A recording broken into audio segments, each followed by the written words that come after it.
Magandang hapon sa inyong lahat.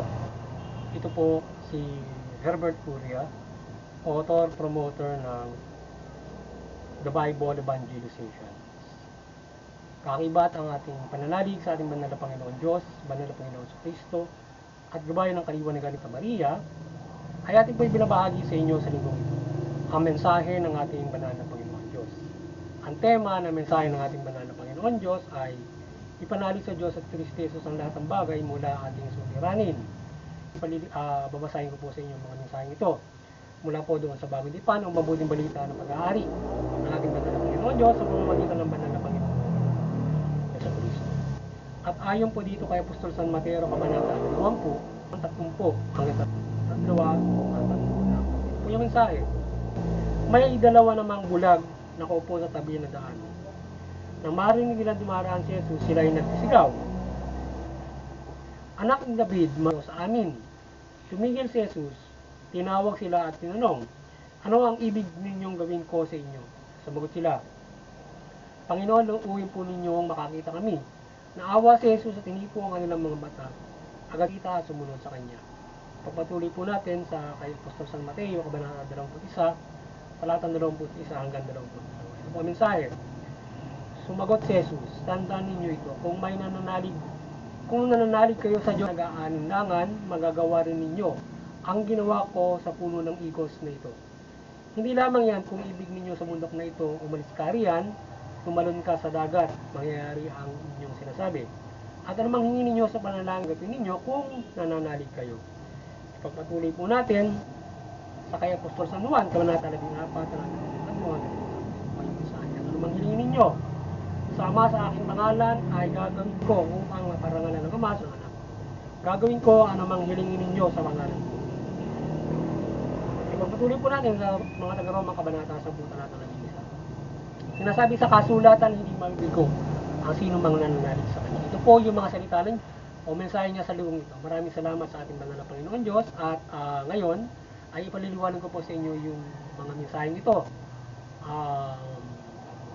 Mula po doon sa tema na ipanalig sa Diyos at Kristo Jesus ang lahat ng mula ating suliranin. Yan.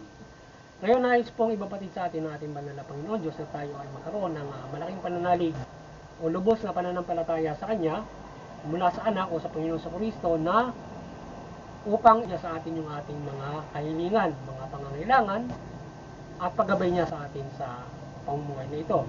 Sapagkat kung tayo ay mananampalataya sa ating banal na Panginoon Diyos ay at mananatili tayo sa Kanya sa pamamagitan ng banal na Kristo, tayo ay Kanyang gagabayan hanggang sa wakas ng panahon. So tayo ay hindi pababayaan ng banal na Panginoon Diyos kung tayo mananampalataya sa Kanya. At masusunod natin yung mabuting balita. Partikular, halimbawa ay kung ating mga suliranin at ang mga pagsubok na nangyayari tayo ay mayroong mga kapansanan. Halimbawa, may kapansanan tayo sa mata, kapansanan sa iba na sakit, o meron tayong kapansanan na permanente. So tayo ay mayroong kung tayo mananampalataya, mayroon tayong pag-asa na maaaring tayo ay gumaling sa mga kapansanan ito, kahit man tayo ay pilay, mga bulag, yan, or may mabigat na mga sakit. So tayo ay mayroong pagkakataon na mapagaling pa rin ito kung tayo ay may pananampalataya. Bagaman hindi man tayo gumaling do sa halimbawa permanenteng sakit, kapansanan kagaya ng mga pilay, sapagkat ito ay ibig sabihin milagro nga ang gagawin ng ating banal na Panginoon Diyos.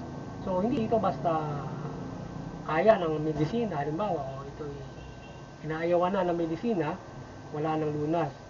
So walang ibang makagagawa nito kundi magkaroon ng mga himala. Ayan. At maging iba't ibang mga mabibigat na karamdaman, mga cancer, mga sakit na hindi na napapagaling ng medisina. So ang aasahan na lamang ay ang himala ng ating banal na Panginoon. Ngayon kung tayo may lubos sa pananampalataya, maaari tayong napagkalooban ng pagpapala ng Diyos na tayo at bigyan ng pagkakataon na pilay ka, makalakad ka, kung bulag ka, makakita ka. Ngayon, hindi man tayo bigyan ng pagpapala na tayo ay gumaling, may ibang kalakasan na ibibigay sa iyo. Hindi ka bigyan ng ikaw pilay, hindi ka man bigyan ng hindi ka man palakaring muli, kagaya ng ginawa sa mga pilay doon, yung mga merong problema sa mga yung mga hukon, yan, mga bibigat ng mga sakit. So sila ay pinangating banal na Panginoon sa Kristo. Bagamat ang Panginoon sa Kristo natin kapiling ngayon, kasi pare pa rin natin kapiling kung tayo mananampalataya sa Kanya, doon sa Kanya kinaluluklukan ngayon sa kanan ng Diyos ang mga pangyarihan sa lahat. So ngayon tayo ay Kanyang pagkain tayo ay mananampalataya sa ating banal na Panginoon Diyos at gagawin niya kung tayo ay hihiling sa Panginoon Diyos sa pamamagitan ng pangalan niya, tayo Kanyang pagkakalooban ng mga pagpapala anumang hilingin natin sa ating banal na Panginoon Diyos at maging sa Kanya. So tayo hindi bibigo sa ating pananampalataya sa Diyos at pananampalataya sa Kanya kung tayo ay hihiling ng mga pagpapala ito. Ngayon ay yung mga bagay na hinihiling natin, hindi man natin ito, kung ito hindi natin matanggap dahil aalinlangan tayo. Wala, hindi 20% yung pananampalataya. Pangalawa, makasalanan tayo. Nagkakasala tayo, dapat magsisisi muna tayo bago tayo humiling sa ating banal na Panginoon. Hindi ba sa hiling ng hiling? At kinakailangan manali tayo doon sa kanyang pagpapala o gawa. Yung humihiling ka ng material na bagay, gusto mo maraming pera, pero gagawin mo sa ayawan. Hindi para makapabuhay ka ng ayos, mapag-aaral mo yung mga anak mo, makapatayo ng bahay, makatulong ka sa kapwa-tao. Yan. So ngayon, paano ka pagpapalain? Hindi ka pagpapalain sa ganung mga bagay. At kung nag-aalay lang. Ngayon, kung ikaw ay lubos ang iyong kahilingan sa ating banal na Panginoon Diyos, ito'y pagpapalain niya na magkaroon ka ng mahusay na negosyo, mahusay na trabaho, na ikaw ay lubos mong mabubuhay ang sarili mo at makatutulong ka pa sa kapwa. Para bang bukal, nagiging mo, halimbawa tayo napod, kung trabaho, bukal na ikaw ay magiging maunlad yung iyong pinagtatrabahuhan. Kung ikaw ay negosyo, bukal yung kliyente mo para kang tinatapunan ng pera. Palaging marami. So ganun ka pagpapalain ng Diyos. Kung ikaw ay nagtatrabaho, yung pinagtatrabaho mo, ganun bukal na ikaw ay maraming kliyente yung pinagtatrabaho na pag-pwede sila mahusay na sahod sa'yo. Or kung ikaw naman nasa serbisyo, napakarami mong kliyente na lang sa'yo para magpaserbisyo sa'yo. Ganyan ka pagpapalain ng Diyos kapag ikaw ay nanampalataya sa Kanya bilang kaunlaran sa buhay mo. So ganun lamang kasimple yun. Hindi naman ikaw babatuhin ng pera ng Diyos para magkaroon ka ng pera. Para mana, no? Yung sa langit, babagsak. Hindi. Hindi ka bibigyan ng mga barya ng Diyos mula sa langit. Kundi, ikaw bibigyan noong walang hanggang customer sa iyong mga negosyo. Bibigyan ka ng ideya ng negosyo, bibigyan ng walang hanggang customer, trabaho, mga ganyan. So, magkakaroon ng mga kaunlaran. So, kung tayo ay nanampalataya ng kagaya sa Pilipinas, kung tayo ay sama-sama nanampalataya sa Diyos, bibigyan ng kaunlaran yung bansang ito, tayo ay pagpapalaro ng hanap buhay. So, kung tayo ay hindi mabuti sa ating kapwa-tao, naging mahirap yung pagpapala. Pagama tayo ay hindi pa man tayo sinisilang, pinayo ng kapaligiran natin. Kaya lang, yung cultivation, yan ang problema. Sapagkat ilan yung nakaka-cultivate at nakikinabang. So, yan ang problema natin. So, hindi lang nagkakaroon ng mahusay ng mga sistema para everybody is having it. So, yun ang problema. Ngayon, kung tayo mananampalataya tungkol sa mga suliranin na yan, bibigay sa atin ng Diyos. Kung meron tayong suliranin sa ating kapansanan, sa ating kalusugan, so tayo ay mapapalaan ng ating banal na Panginoon. Kung tayo ay inaapo, protektahan ng ating banal na Panginoon. Tayo tumina sa pang-araw-araw, pinoprotektahan tayo ng ating banal na Panginoon. So tayo kinakailangan magbigyan ng justisya, bibigyan tayo ng justisya ng ating banal na Panginoon. Tayo ay hindi niya pababayaan kung tayo may lubos na pananampalataya sa ating banal na Panginoon. Kaya tayo magkaroon ng lubos na pananalig sa lahat ng bagay. So, sinasabi nga natin banal na Panginoon Diyos, bago ang lahat, ang Panginoon Diyos muna. So, akibat natin lagi siya at huwag natin kapasalamat sa Kanya sa mga bagay na pinagkakaloob niya sa atin. At tayo ay tumulong sa ating kapwa-tao.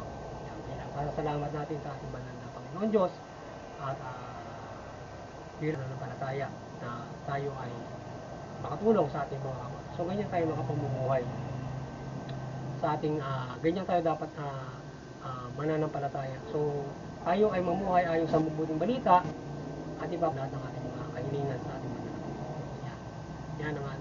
Yan ang nais ng ating banal na Panginoon Diyos sa atin. Hindi niya tayo pababayaan sa bumuhay nito. Tayo ay palagi lahat ng biyaya ng Diyos naman, at ang panahon ito ay pagmimilagro. So tayo ay binibigyan ng mahusay na paggamat. Doon sa makikita mo, in a practical way, parang ikaw ay bukal na yan, sa katutang ng customer, pero yan ay ikaw ay binibigyan ng pagpapala ng Diyos na parang ikaw ay swerte. Yung sinasabi, maswerte tayo na tayo ay umuunlad sa ating negosyo. Sapagkat kung ito'y lubos sa pananampalataya, ganun mo maoobserbahan at ganun mo makikita yung pagpapala ng Diyos sa'yo. Nagiging swerte ka doon sa negosyo, parang yun nga, ikaw ay walang kaubos-ubos na gusto, parang tinatapunan mo lang ng pera. Ano na, mahusay mag-negosyo na ikaw ay patas para dyan. So yun, at muli sana kayo ay nagabayan na naman ng The Bible Evangelization sa inyong spiritual na pumumuhay at kayo ay magkaroon ng kaligtasan sa spiritual. Tayo ay maliwanagan ng Banal na Santa Maria sa ating pagbabahagi ng The Bible Evangelization at inyong lubos na talimain ang salita ng Diyos o ang mabuting balita. At higit sa lahat ay kayo ay makinig ng pakinggan nyo ang pahayag ng mabuting balita kagaya ng ating mga paghahayag na ito, pagbabahagi.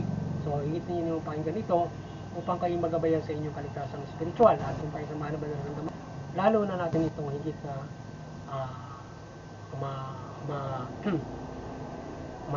magawa o matalima ang salita ng ating banal na Panginoon. Magpasalamat tayo sapagkat tayo ay binibigyan ng tiyak na paggabay na doon sa ating pananampalataya. Bagamat hindi man tayo magabayan nung halimbawa hindi tayo ginabayan ng Banal na Santa Maria o hindi tayo nakasaksi ng hindi ka nakakasaksi nung paggabay kaliwanagan o milagro ng Banal na Santa Maria, higit mong pasalamatan na yung pahayag ay inyong naririnig sapagkat yan yung magliligtas sa inyo. Sapagkat kung walang pahayag, kung hindi nyo mapapakinggan yan, wala kang gabay kung paano ka magkakaroon sa spiritual. Hindi mo malalaman kung ano yung mabuti mong gagawin para magkaroon ka ng kaligtasan spiritual. Yan. Kaya kailangan makapakinig ka. Ngayon ay yung pagsunod sa pamahalaan, parte lamang yun. Parang isang sentence lang na kapag tayo nakasunod sa pamahalaan, ay mayroon pag-asa magkaroon ng kaligtasan spiritual. Pero parte lamang yun. Sapagkat hindi lamang pagtalima sa pamahalaan, yung may kaligtasan sa ating pananampalataya. Yung tayo may pananampalataya sa Kanya, at ginagawa natin yung mga spiritual na nais niya. Hindi lamang doon sa pagsunod sa parte lamang yun eh. So yung tayo ay sa isip, salita, sa gawa yan, tayo ay maka-spiritual tayo na pumubuhay. May pagmamahal sa kapwa, yan. Kaya yun ang mga ganang mga bagay. Sa paggawa ng iba't ibang mga mabubuting ba, yung mabait tayo awain, yan. Mahabagin, mauwain, matulungin, yan, mga ganang mga bagay na parang yung mga gabay ng ating mga noon at mananampalataya rin na tayo ay ipagabay ng mabuting balita na tayo ay mamuhay ng matuwid, mamuhay tayo ng mabuti at magkakaroon tayo ng malaking pag-asa sa ating kaligtasan spiritual. Sapagkat hindi tayo makahihiwalay kung tayo hihiwalay sa ating banal na Panginoon Diyos, tayo rin yung mawawalan sapagkat sila yung lumika, sila may responsibility na itinakda. So ngayon tayo ay mayroong kahihinatnan ng lahat at tayo sa kanan at sa kaliwa. So kapag humiwalay ka, doon ka sa inilaan para sa humiwalay at doon ka ilalaan para sa mga kapiling niya. Kaya mas mahirap yun dahil sa kung ikaw ay kasalanan ng ginagawa, dalawang tamo, isang kapigatian at isang kaginawa. So yun, at doon sa interpretation dito patuloy tayong gabay ni Banal na Santa Maria, mabuklo tayo dyan, magpayon ng kapayapaan, mag-unawa ng reliyon para hindi umiral yung mga violence at mga kapahamakan o kaguluhan. So bagkos ay umiral yung kapayapaan at pagtutulungan, pagsasamahan ng mga tao, mga bansa, ayan, reliyon, mga lahi. So maliban dyan ay yun sa CBCP and Vatican Church kay patuloy na maliwanagan ni Banal na Santa Maria at kayo ay patuloy nyo mapagbuklod yung sa katauhan mula sa Pilipinas sa pananampalataya sa ating banal na Panginoon Diyos, malapay na Kristo at mabuting balita. At din ang The Bible Evangelizations ay patuloy tayo na nampalataya na gabay ng Banal na na maliwanagan ang sangkatauhan at kayo ay mabuklod sa pananampalataya sa Diyos mula Panginoon sa Kristo at mga balita na ating binabahagi dito sa Bible Evangelism. At doon din sa mga kapamahalaan, kayo ay magabayan ng Banal na Santa Maria, maliwanagan kayo at mamahala kayo ng mabuti, matuwid, at inyong tugunin yung karapatan ng mga tao, magpayari kayo ng patas sa justisya. Sa gayon, ay makinang mapayapa, maunlad, at may kaligtasan. So yun, maganda nga po sa inyo lahat, at ang kaliwanagan muli ng Banal na Santa Maria ay sumida. At yun nga pala sa aming parokya, son, kayo ay adalangin din natin na ang kaliwanagan ni Banal na Santa Maria ay patuloy na gumabay sa inyo at mapabuklod din yung mamamay na impantakason at sa pananampalataya sa Diyos mula Panginoon sa Kristo at doon sa mga kapamahalaan namin sa lokal na pamahalaan ng Quezon, kayo ay magabayan ni Banal na Santa Maria, mali yung law enforcement doon, yung PNP, kayo magabayan ng Banal na Santa Maria at kayo ay makapagpairan ng pamid at baka Diyos na peace and honor. Kanya nga po sa inyo lahat. God bless you.